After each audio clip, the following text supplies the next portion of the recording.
Simon, for inviting me. Thank you, KOI, as well. So I am going to start by giving some room for us to respond to the two commentaries that occurred earlier. And let's start with straight to the first question. Why is this book not titled The Extended Evolutionary Synthesis? So I've noticed that the John Tiventon Foundation grant lasted between 2016 and 2019, and after 2019 there was a big conference at Cambridge on evolution evolving, and that was the first time this phrase occurred. And then we have this book, Evolution Evolving, and Evolution Evolving is indeed a very clever title, and it wonderfully explains how evolutionary theory evolves as well as evolutionary process, how it evolves. So I love it. But still, I want to know, why is it that extended evolutionary synthesis is not, at least in the subtitle, it's not a title?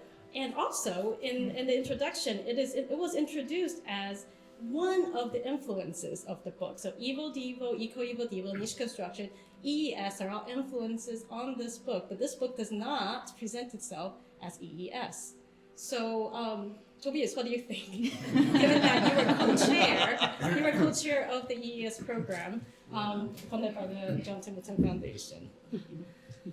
I think that we probably have several different sort of opinions or reasons behind that choice, the deliberate choice to sort of not frame it as an extended evolutionary synthesis book, right?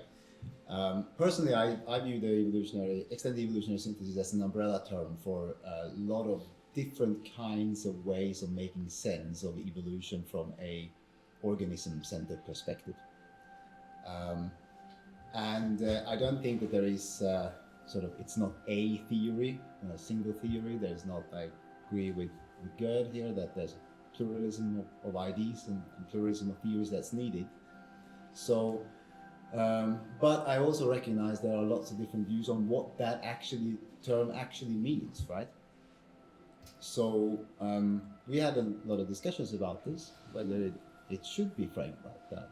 But we came down on the conclusion that it wouldn't be the best way of framing it. It would perhaps be more exclusive rather than inclusive, because of course a lot of people sort of have views on what they think that the extended evolutionary synthesis is and isn't, and therefore it would result in something that perhaps wouldn't be as widely recognized as being important. And we're really trying to be inclusive in this book. Well, I think we had a lot of negative reaction to the paper that came out in Nature, and I think it would have been disadvantageous, perhaps in terms of natural selection on the book, if we had gone with that title. And in addition, I think the inclusion of non-biological phenomena, cultural phenomena, allowed a broader construction of how evolutionary thinking has changed. In addition, the last 5 years since the extended evolutionary synthesis, a large amount of research on, for instance, epigenetic inheritance has come out, and it's coming out all the time now. So I think this way of bringing it up to date is a better way of harking back 10 years. Stella, you have something to say. I also think that the subtitle says a lot in terms of, it's the developmental approach which is being highlighted here. And EES could be a number of things, and we're saying this is the developmental origins of adaptation and biodiversity. And so I think that kind of constrained what we could do. You want to add anything? I mean, I wasn't even part of the ES, so for me this felt just like a fresh start without just like adding myself to a group that existed already. So I feel that it doesn't have the baggage that the ES had already. So therefore I feel like this was a just fresh new start. For my part, I think, were we writing for an audience of Vulcans like Spock in Star Trek, who are ultra rational then I would have been more comfortable in using the ES label. But sadly, we're writing for humans who bring with them all kinds of emotions and investments and attitudes and agendas. And I fear that a lot of the people we would have tried to reach would have had agendas that prevented them from even opening the book and reading it and giving it a fair chance. So in order to try and keep those people on board or even reach those people, I think it was probably the right step. But I can understand and I can sympathise with Gerd, and emotionally I feel invested in the extended evolutionary synthesis myself, and I would have had no problem having that label in the title. But it's purely a pragmatic decision. Oh, Sounds like it's a largely sociological.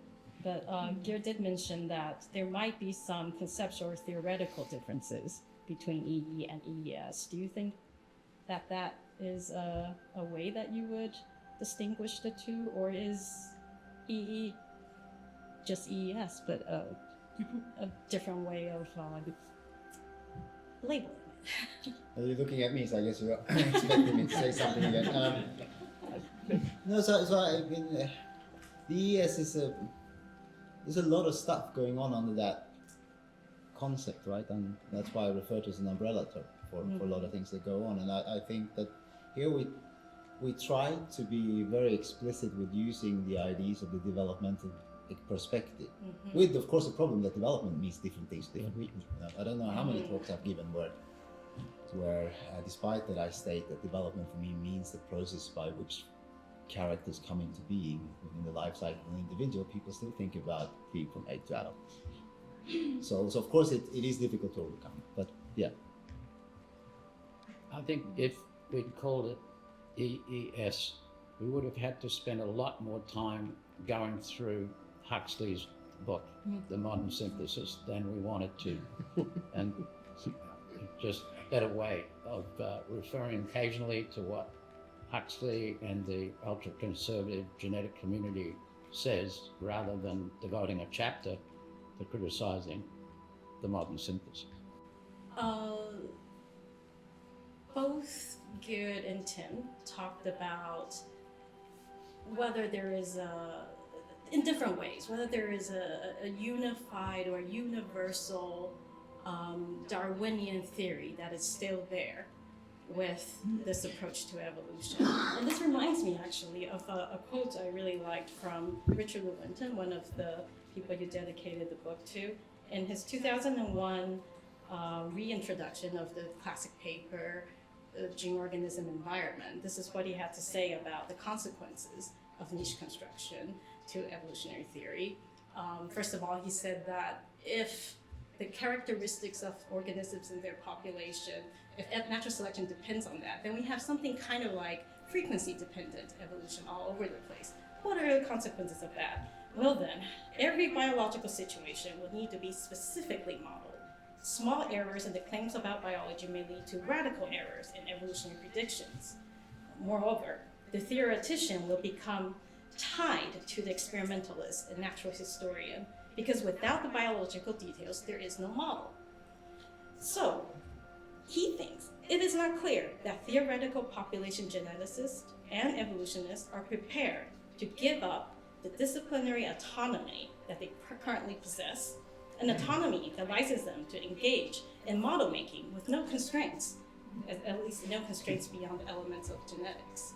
So one of the things this speaks to me about is without these details, we are allowed to abstractly theorize and model evolution, especially by the Lewintonian ingredients, the 3 ingredients natural selection. But once we open up the black box, do you agree that this means that there are only specific models? There are no universal models. There's no generalized way of thinking about Darwinian evolution anymore? Or how can we model this? What are your thoughts about this, Mark? I think it's pretty funny from Dick Lewontin, with whom I work very closely, to put it that way, because he was one of the founders of generalizing simple population genetics to become complex population genetics by going from one gene to two. Furthermore, in 1970, he went from 2 to 32 because that's how many bits there were in the computer. And that was the paper called Is the Gene the Unit of Selection?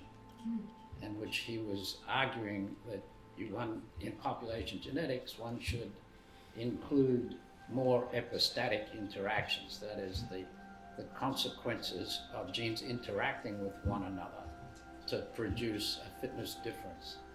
And the dynamics that happens, the dynamics of a system or the evolution of a system when you do that is totally different from what's in the modern synthesis, which is based on Fisher, Wright, Haldane's work with one gene. And it becomes much more complicated. And then when you go into evolution evolving and you include other transmission systems, other developmental systems, it becomes even more complicated. And it's going to be incredibly difficult to formalize in differential equations, if that's what you want to do, the way population genetics traditionally worked, these complex phenomena. Yeah, I mean, I guess to some extent, I guess this means that we have to give up the simplicity of the genetic instantiation of evolution by natural selection. But that's maybe worth it, just to adding more detail. And I think it's true that development is horribly complicated. It's not easy to study. You can read Scott's book and try and get a sense of the complexities. But I think we try to give compelling examples in the book that show that there are some general rules that we can distill from all those case studies. I think then we can use those general insights to then maybe even model those complicated processes again.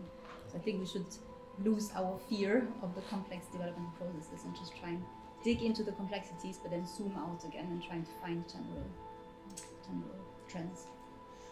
I think that we're going to have to embrace the complexity, because if we are indeed holobions containing more than one genome per individual, then that's been an assumption of genetics, is there's one genome per individual. Well, we have multiple genomes, and these bacterial genomes are involved in creating phenotypes, and they interact with the zygotic genomes in interesting ways. And so, what's the environment for the zygotic cells is, the bacteria and the zygotic cells form each other's environments. And so you have a situation here where the interactions between the bacteria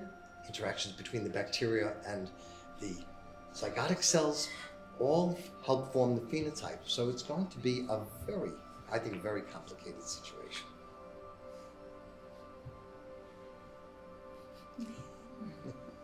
So, what Tim mentioned was how, when you talk about adaptive developmental processes in the book, there was this wonderful metaphor I heard came from you: selection as the curator, and development as the artist.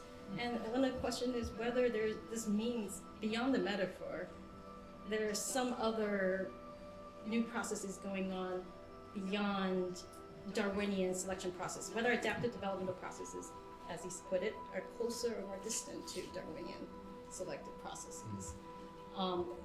Another way I understood this was whether we can still talk about Darwinian selective processes as a common framework all the way down, up and down different levels, or is there something new that's coming from developmental processes? That metaphor came from discussions a few years ago about whether natural selection was a creative force, and so that's how I got the artist curator notions, and of course they interact with one another. I think that you have now natural selection. I don't think there's what you have, though. I think, it's my view, is that natural selection is working on teams. when they're talking about the holobiont, it's working. It isn't the goalie who goes to the playoffs; it's the whole team that goes. And so, I think natural selection is perfectly good. It's working, however, on an entity which has more than one genome.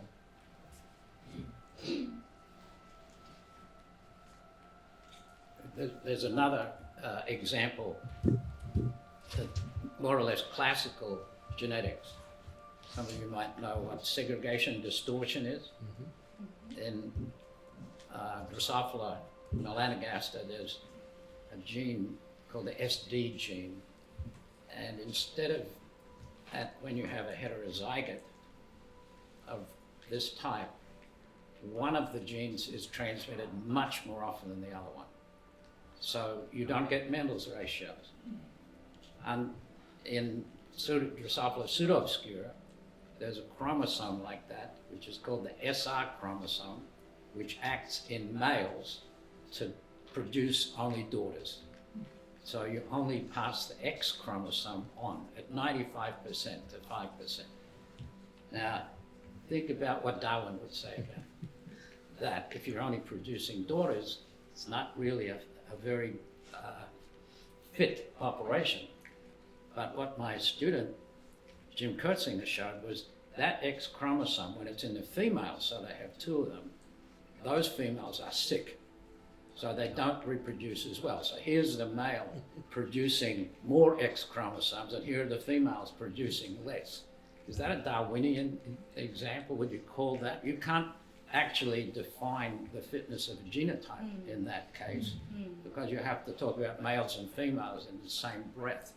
So that even that little bit of complexity makes it hard to have a Darwinian definition. Thank you. So I will ask two more questions before I open things up, and then feel free to ask questions. I heard that there are no online questions, so we will focus on what we have here. So one burning question I have is that I know that many of you have been heavily influenced by this book, and this is Mary Jane West Eberhardt's Developmental Plasticity and Evolution. And one of the central catchy phrase that she used was genes as followers, not leaders in evolution, as part of her plasticity-led evolution principle. And I'm very curious whether what the status is right now about this principle. So I guess Natalie, talk to us a little bit about What the general status. Yeah. What's the current status? Up to date. Yeah. Yes, I mean, I guess in my experience, I feel that there's a big excitement about plasticity. Mm-hmm. Definitely. So it's very much researched from many different perspectives, and I think also this organismal perspective is coming stronger. Mm-hmm. But still, I think people have a hard time to sort of abandon the gene-focused view. So I think in the plasticity field, it seems like there's all these perspectives are focusing and sort of getting sort of just like becoming sort of the focal point of research that comes from different perspectives. And right now, I think we have not yet reached a good consensus in how far plasticity is really leading evolutionary directions. So there's a lot of research going on, and people trying to do experimental study and comparative studies, and there are some traces that seem to suggest that plasticity is leaving a signature in adaptive evolution. But I think we need just to do more research and more really well-designed studies that get at that question. But I think the book is still a source of inspiration for many people, but with different mindsets. I think there's not just one reading of the book, but many readings of the book. I think. It's an incredibly rich book, right? There's not just one idea in there in a way, but Kevin presented, one abstract view of evolution, right? Is the 3 principles of evolution by natural selection. Mary Jane takes, in a way, another one. She says, well, there are 2-step process. First, you generate the new variant, and then you retain that variant and make it go to fixation, and then that sort of cycles through and through. So it means that you have to first zoom in on development to see what are the developmental processes that generate that new phenotypic variant? And then you're zooming out to the populations and you're asking yourself, why is that variant fit? Why does it persist? Why does it eventually take over in the population? And she has some statements to the effect of that development is the first order cause of design. So she says it starts here, it starts with development. And I think that a lot of the research that's been done in the wake of this decides this actually sort of doesn't actually start with development, because it uses plasticity in a slightly different way. Where it retains the explanation is on the standing genetic variation, the release of cryptic genetic variation at the population level. So in that research, you don't see that people assign part of the explanation for adaptive evolutionary change to developmental processes. Right? They assign it to the release of cryptic genetic variation and selection of variation, but it's different to assign it to the developmental process. And that is, in a sense, the radical suggestion is that zooming in on those developmental processes, part of the explanation for adaptive evolutionary change is to be found in those processes. And to link back to the previous question, I don't think that that all of those processes are relevant, would be sort of selective processes. And here I think that we agree with Natalie, we probably haven't really done the kinds of research that will really allow us to say how common and important those environmentally induced changes are for giving directionality for adaptive evolution. There is another way that I look at that genes as follows, and that is through my interest in cultural evolution. You can think of two examples where I think it's pretty conclusive that the genes we're following, and that is the adoption of dairying, which is discussed quite a bit in the book, followed by the spread of the lactase gene in humans. There's no indication that humans had the ability to digest milk before the cultural occurrence of using dairying for food. And you might be interested, 2 weeks ago in Nature, 2 papers came out discussing another, which I think is going to be an even more profound example, the evolution of the amylase gene in humans, which allows you to digest starch. And the 2 papers concentrated on different hominid evolution periods, one going back before Neanderthal, say between 45 to 100,000 before now, when the ancient DNA work suggests there's only 1 copy of the amylase gene. And around the dating, around 12,000 before now, which is when starch-eating agriculture started, you start to see in the ancient DNA an increase in the number of copies of the amylase gene, up to 11, which is what the most that they've seen now is. To me, that's genes following. Can I come in on this one as well? Again, in relation to this specific question of whether genes are leaders or followers. Just because I want to big up Tomas and Natalie, who I think have been very modest in their answers, they actually have a very good hypothesis as to when genes will be followers and when they will be leaders, which we do feature in the book. And the cavefish example provides a nice example which we can use to illustrate that, because there's something really dramatic about, on the one hand, swimming in a river and then suddenly finding yourself in the cold and dark of a cave.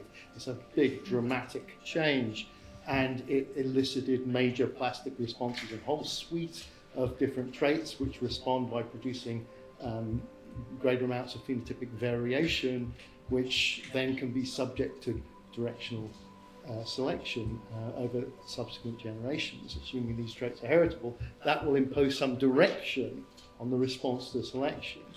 But on the other hand, as Natalie's own research has found with lizards, it doesn't always work that way, particularly when you're talking about more modest changes in the environment in which you're finding yourself. So, they actually have a hypothesis, which I think is pretty good.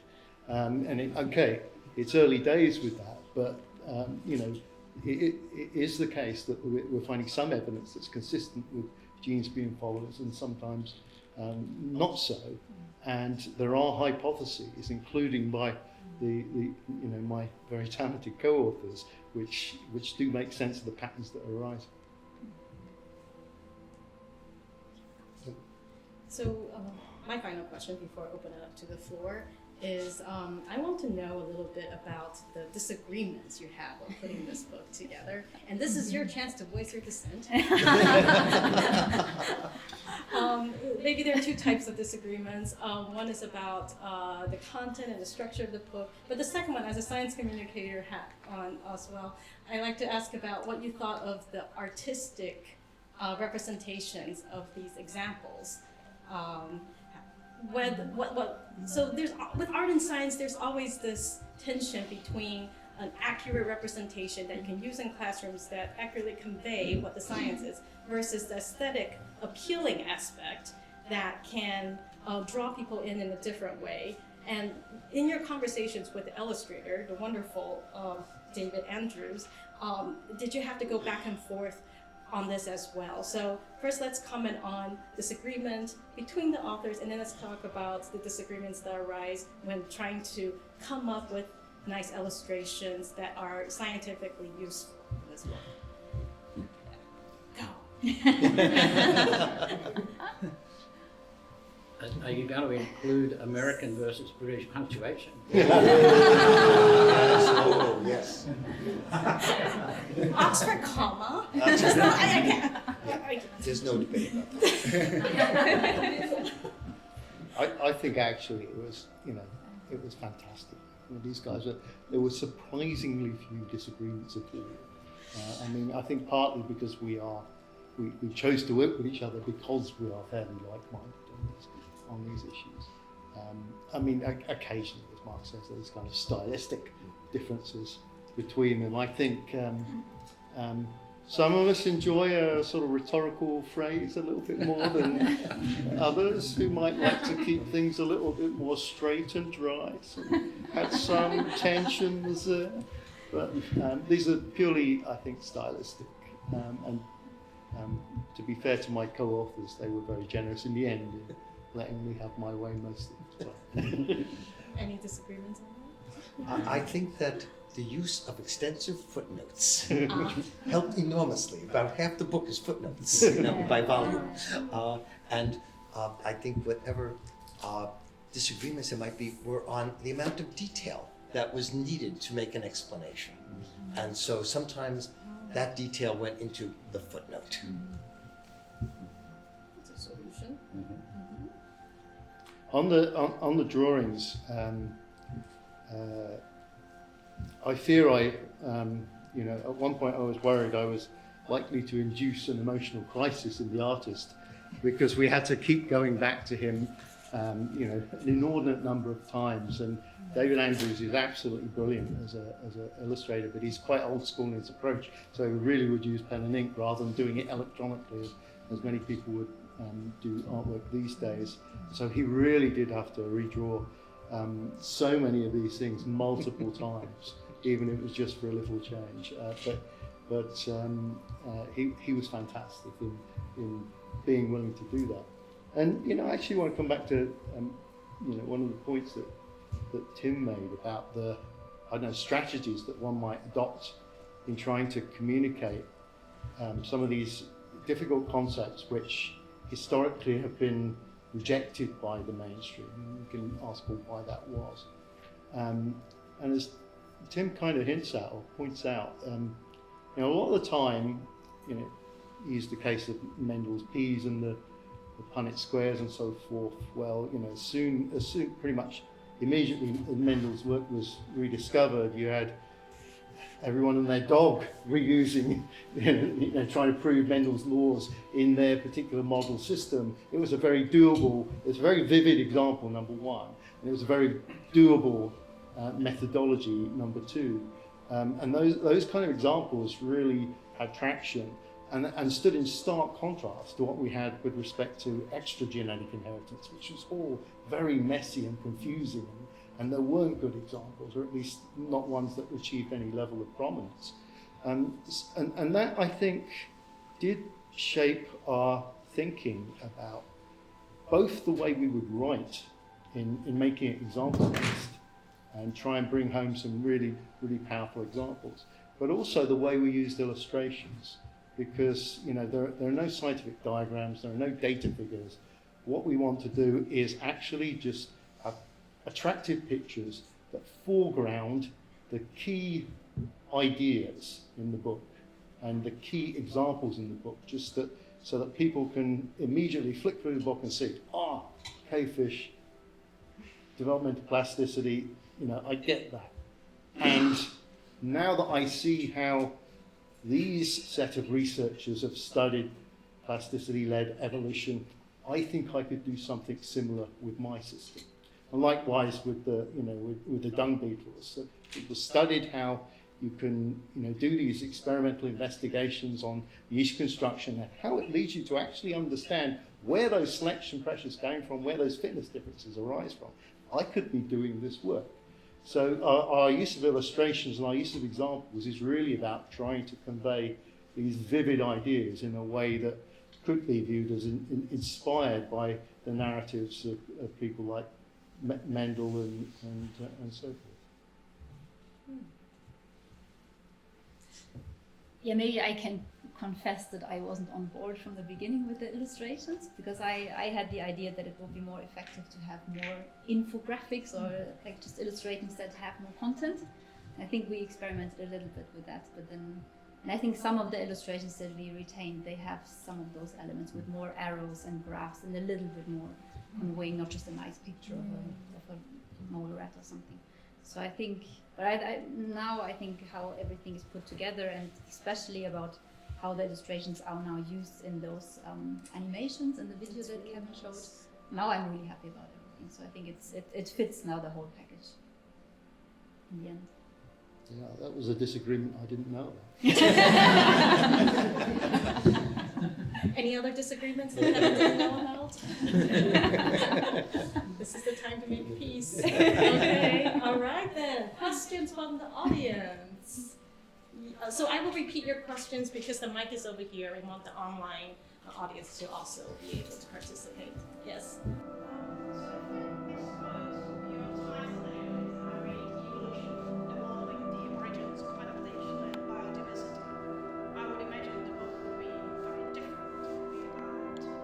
This is a question about the title of the book, Evolution Evolving, the Developmental Rhythms of Adaptation and Biodiversity, and to clarify what this really means.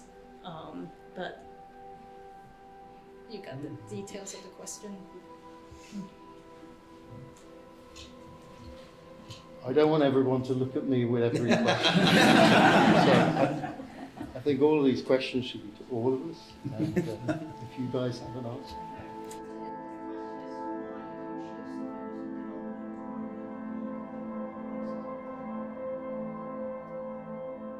I guess that came out from a discussion that we had. We had many different suggestions for subtitles that we used, but I guess we in the end agreed that the development captures best the focus that goes throughout the book, that sort of combines all different elements. There are books on evolutionary ecology, which I think is what you're asking about. Yeah. Which would involve a lot more discussion of competition, of niche breadth, of how organisms, niches, ecological niches compare with one another. And then we would try to rewrite MacArthur and Levins and other of the people who've had the most influence on evolutionary ecology. That would be a totally different book. Maybe Kevin's next book, but this, if you write a different book, I don't think one has to then say, oh, I didn't want to do that book, I'm doing this book instead. And it's not as if they're in competition with one another. There's no ecological competition between this book and something that will come up that focuses on species differences. Think about this as more what's going on within a species that might eventually have something to do with species differences.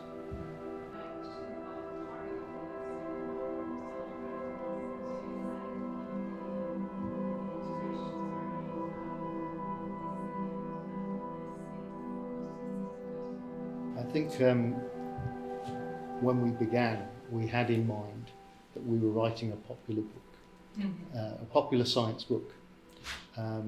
Now, of course, popular science is a broad genre, which ranges from, you know, some books which are written by scientists, which can be quite technical, all the way through to works that are written by non-experts and journalists, which are often much easier at a lower level and so forth, and probably reach a broader audience.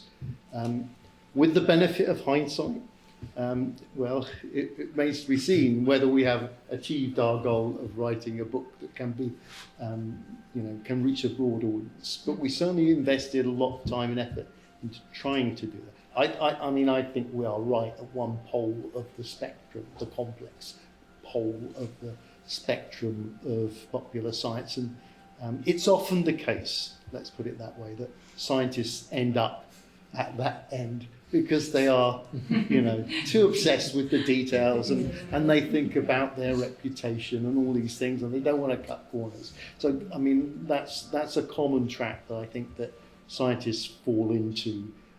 We tend to put in too much detail into, you know, and to write in a slightly too technical way. It remains to be seen, and I think it's really for you guys. You know, hopefully you're here because you're interested in reading the book.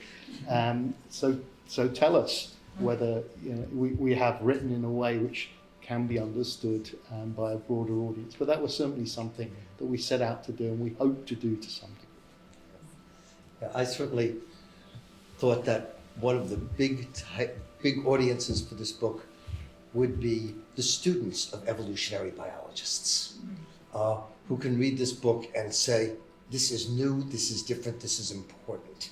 And so even if we don't get the people who are doing evolutionary biology right now, I'm hoping that the next generation will say, this is what's needed. I also think that, like the illustrations, our examples were very short on jargon and very short on specifics that, you know, we wanted to reach a general audience and not burden them with, you know, BMP4, FGF8. You know, developmental biologists know what this is, but not everybody needs to know. So I think that, like the illustrations, we try to keep this for a general audience, but I saw that as a biologically sophisticated audience, that they had to know that there was a question involved, and also, I think, more generally, an audience, I think we're going to get an audience of philosophers. That it's not only for biologists, I think that philosophers will really gravitate towards this book. Nicole.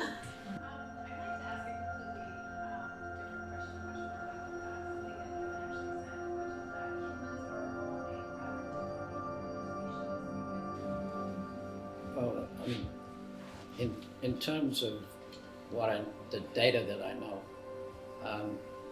the last 60,000 years of human evolution has been incredibly fascinating, and it's getting more fascinating the more data that's accumulated.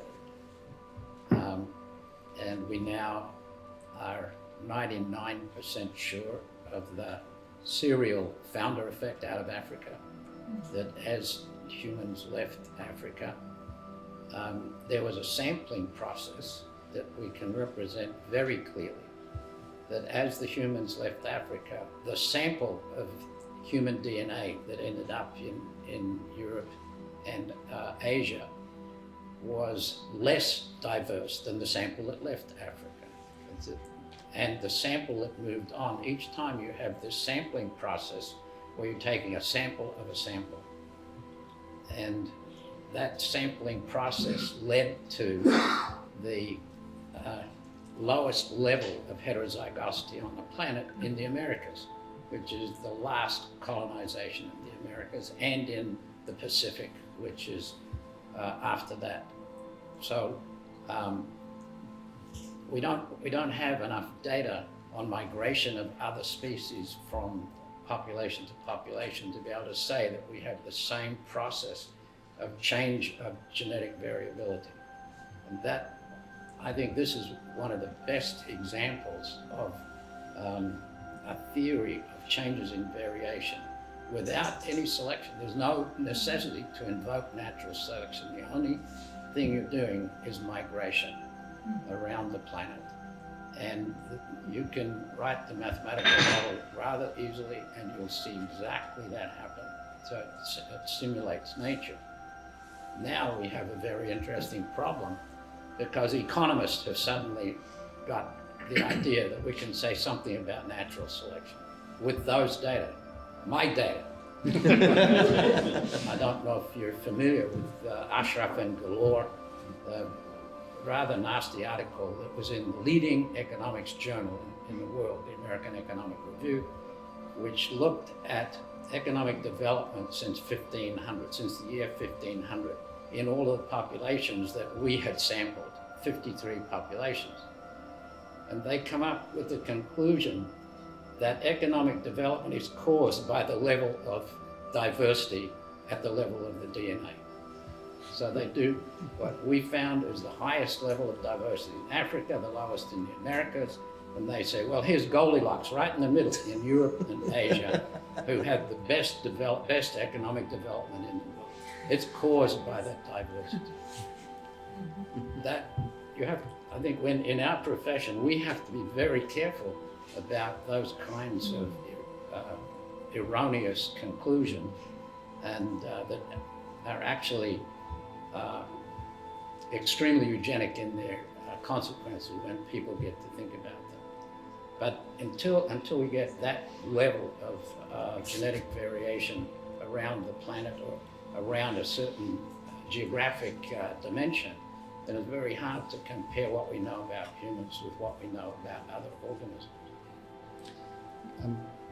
Could I come in on this? Yeah, so I'd like to respond to Nicole in a slightly different way, though I do echo Mark's point. I think because, particularly in my talk, I emphasised how there's a particular interpretation of natural selection associated with each species. I don't want you all to walk away with the impression that there's no generalisation that's applying in these situations, that the comparative approach has to be thrown out. I've devoted many decades of my life to doing comparative work, and I would hate to think that was all wasted. And in fact, when we, if you get to the chapter on human evolution, you'll see that we're using a lot of comparative data, and we can make sense of the human condition a lot of the time using patterns or rules or regularities that are attributed to all mammals or all primates. So those comparative insights, particularly concerning things like developmental bias, are really very powerful and help us to make sense of quite a lot of features of human evolution. Yes, we do need to think very carefully about how natural selection might be operating in the case of an individual species, but it doesn't follow from that there are no generalizations we can make. Thank you. Okay, we have a question over there. Yes, please. I also have a question that's focused on humans. I'm wondering how you see the role of the social and behavioral sciences in this larger project. Because I think it has been said once or twice today that this updated view of evolution might facilitate bridges between knowledge and social sciences. So I wonder what you see as the kind of social science expertise that might contribute most usefully to this larger endeavor. Want me to have a shot? Sure. Well, I can give you an example where we're currently working on it. There's another group in Germany that works on evolution of languages.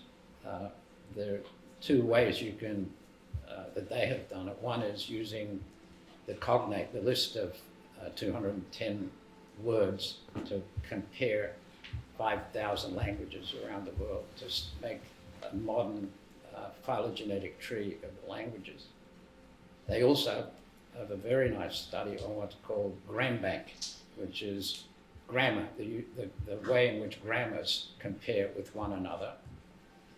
And then, in particular, the study we're doing is in the Pacific Islands, Oceania, and we have data from anthropology on several hundred different anthropologically interesting characteristics, things like do they have a main god, what kind of fishing tools they use, those kinds of questions. So then we have about 800,000 single nucleotide polymorphisms on these same people. So to be able to integrate that and ask a rather simple question, is it people that move or is it ideas that move about these? Cavalli-Sforza and Ammerman asked the same question in the early 70s about the spread of agriculture out of the Middle East across Europe. Was it the idea of agriculture that was moving, or was it people moving and taking the idea with them? So to answer those questions, you need to be integrating social science thinking with the biological thinking that comes out of studying variation in the DNA.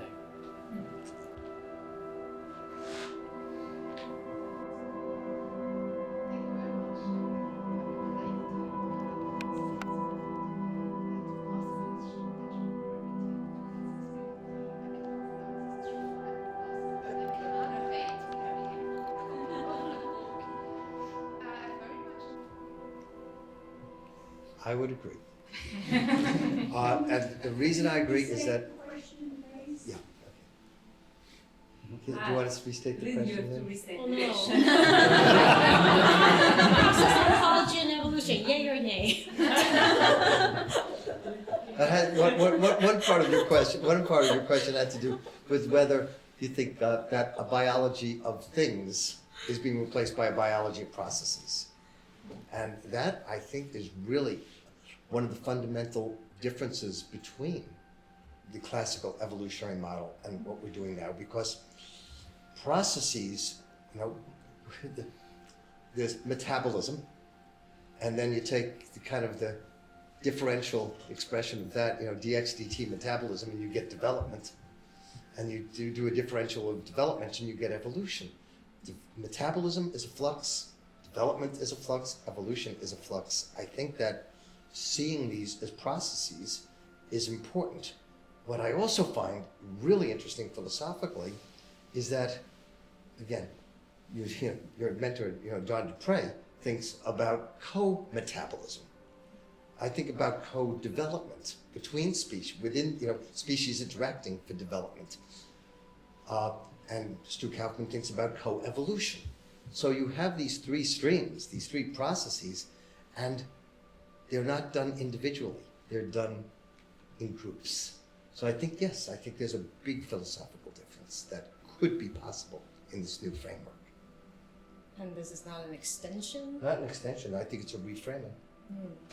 Theory, restructuring of evolutionary Restructuring. theory. It could amount to that. I don't know if it will. Any other comments? I could add something on this, with apologies to Anne-Sophie, because I've already had this conversation with her, but for the benefit of the rest of the audience, I mean, if we take the dung beetle example,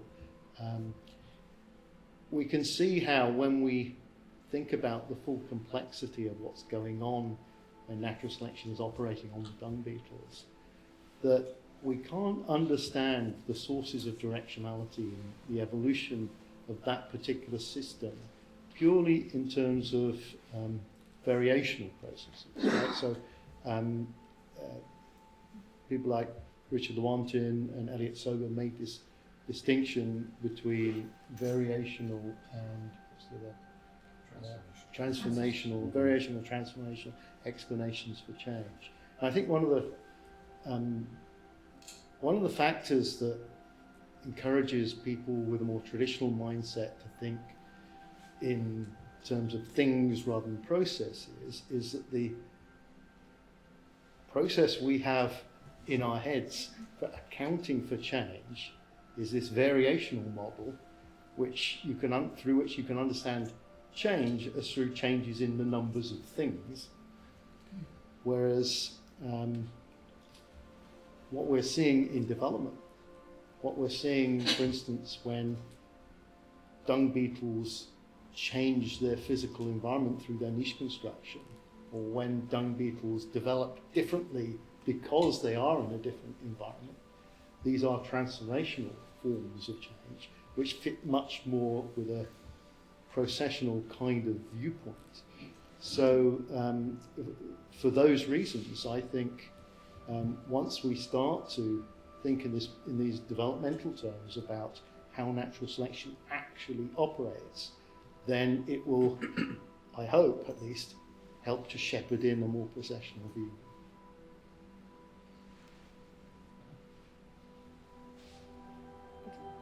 So we had a question over here.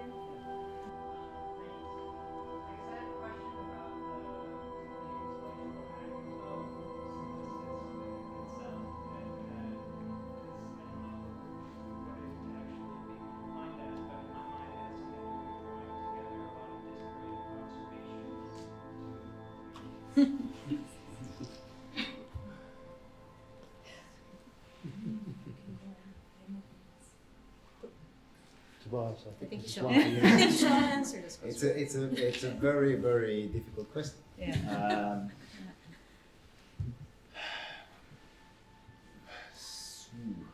So there's probably a good reason to do sort of normal science as well, right? Rather than just trying to synthesize all that, because after all, you want to make sure that the framework that you developed or constructed and think is working. You should actually see whether it is actually delivering something as well.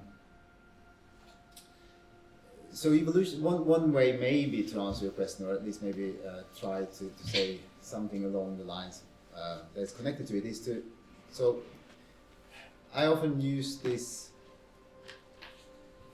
point of view that, you know, the world is out there, it's incredibly messy and causally complex, right? We have to represent it in simpler terms in order to pick out the regularities that we're interested in. And those representations then result in theories or bodies of theory that we use to explain the phenomena that we're interested in the first place. So one thing that you kind of do when you're synthesizing is to say, I'm interested in particular kinds of forces going on that could explain these phenomena. And to do that in evolutionary biology, I need maybe genetics, I need maybe ecology, I need developmental biology. And then you have to sort of pick from those fields the things that you think are necessary, the things that you really require in order to build those theories that then you can go on to explain. So one potential consequence of that point of view, or that perspective, is that whether you need a synthesis or not depends on A, how satisfied you are with the existing tools, right? If you're satisfied with the representations and the causal patterns that they pick out. Another thing is, to what extent would an alternative representation, alternative points of view, require you to integrate things from other fields? If there is a need for developmental biology, and you don't see the developmental biology as part of the existing framework, you need to do some kind of synthesize, some kind, you just need to integrate that. So that would be one way to kind of think about, and that I think is just, in a way, is just natural normal science. So it's a continuum from where you're just taking what's already exists, don't worry about it, to something where you realize, oh my God, for doing this, I have to actually bring in fields that no one in the field cares about so far. I think that if any of you go into teaching, you constantly are doing synthesis. Making a syllabus is a creative act, where you're taking all the possibilities of the world and saying, I'm going to teach this. This is what I consider important. This is what I'm going to bring together. And each lecture is a little mini synthesis of what you think is important to answer the question that you're bringing. It's interesting because, you know, when you see a term like the modern synthesis, wonder, well, what was the unmodern synthesis? What was it acting against? And of course, the unmodern synthesis was evolution and development. Like Haeckel's view, that development was the motor of evolution. And Haeckel's student, Wilhelm Roux, 1894, makes his programmatic statements of experimental embryology, developmental mechanics.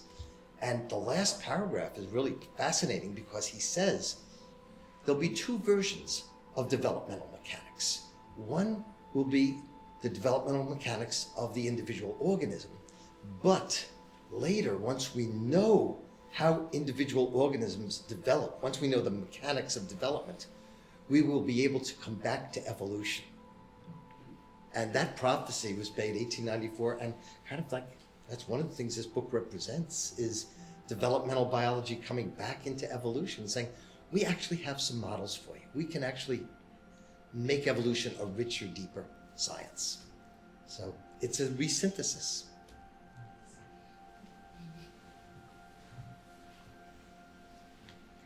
Yeah, maybe just one aspect that you didn't bring up, but that was sort of implicit in your question, if there's a difference in personalities.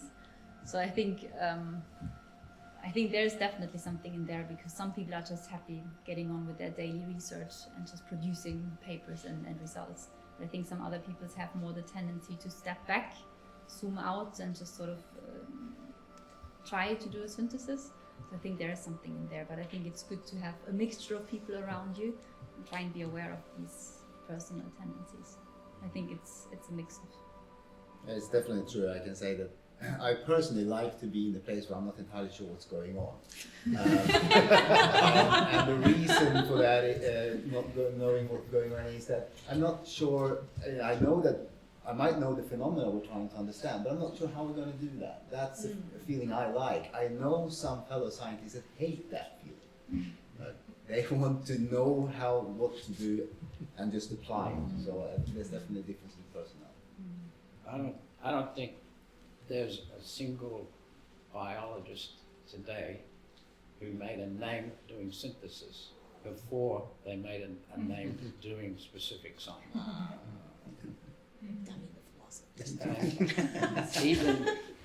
Even Darwin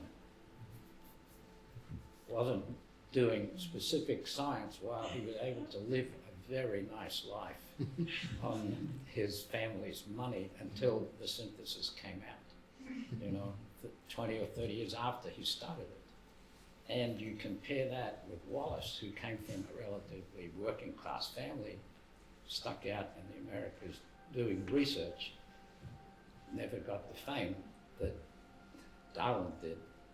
Darwin knew who to send his stuff to, and he sent it to the leaders that were known to his family, the leaders of the Royal Society at that time. Poor old Wallace, who had actually come to the same conclusion. This is described in a relatively new book by Howard Markle called Origin, which is the story of how Darwin got to be famous. And you can see this happening, that somebody who had the luxury of doing a synthesis, not your average working scientist. But if you want to do pure synthesis, welcome to philosophy. So we have a question.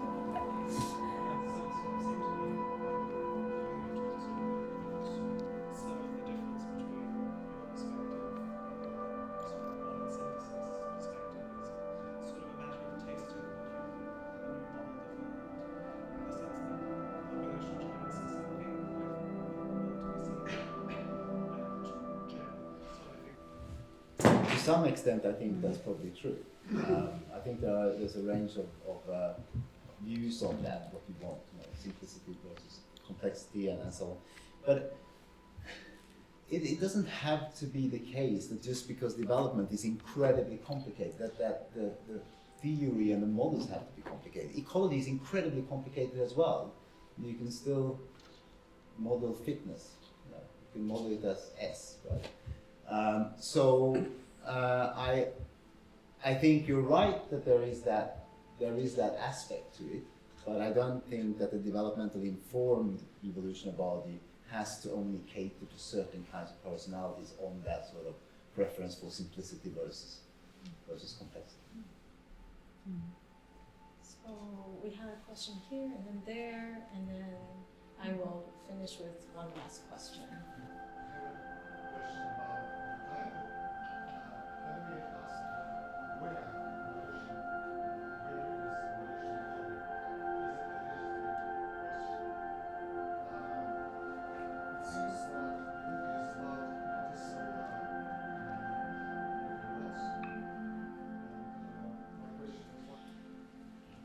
I think we have to go to Tobias all the hard ones.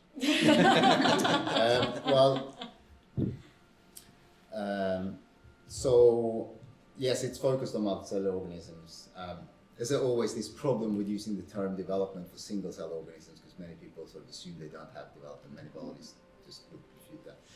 Of course, in our view, they have phenotypes that come into being through a process, so they have a certain degree of development the way that I view it. So an awful lot of things that we say in the book would apply to single-cell organisms as well. And of course, there are lots of single-cell organisms that are part of the symbiont stories.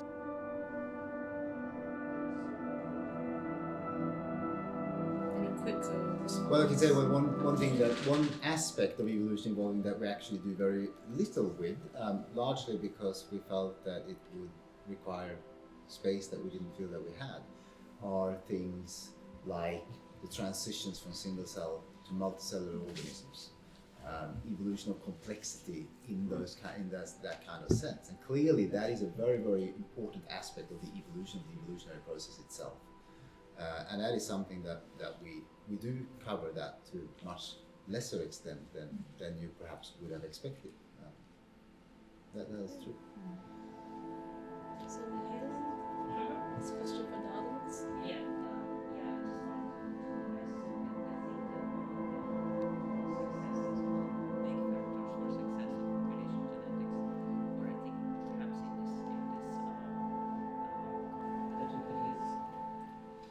Well, I think there's hope in the sense that the increasing use of computational and simulation studies that are able to look at multivariate systems, because you have to look at it from a multivariate and highly non-linear way of representing things.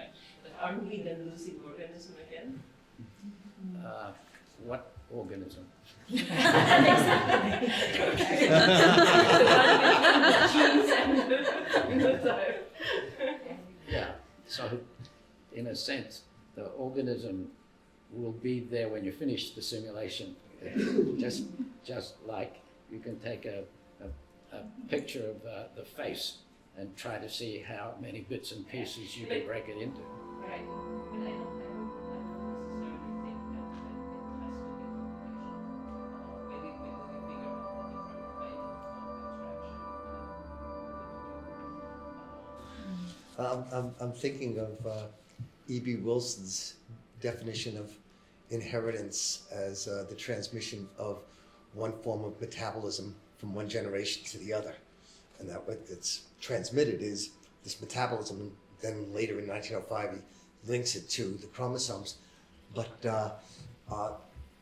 when you talk about metabolism and the organism, it's really fascinating because reading Hans Jonas, for instance, he says, metabolism is not a function of the organism. The organism was a function of metabolism, and that the definition of life he uses is that life is able to retain its identity by constantly changing its parts. And that's what metabolism is. And so the notion of an organism is this snapshot of where metabolism is at a given moment, according to this view, which I think is really a very interesting view. And again, ethics of attention. Do you look at the process? Do you look at the thing? And they vibrate. Right, but I mean, physiology, of course, is a process, not as Right, physiology. Natalie? Yeah, I mean that's a hard question because in the book we write about opening the black box of development, and I think there's maybe no way around, but just really trying to get into the details. And I think already over the last 10, 20 years, just learning the logic of cis-regulatory elements and how they rewire networks and how they switch on and off novelties and traits. I think that is already a big progress, right? So I mean, we're still, of course, not there that we can just plug in population genetics algorithms into all species that we can sequence nowadays. So it's not at that level. But I think these generalities are already emerging somehow. But it's not at that scale maybe that you expect.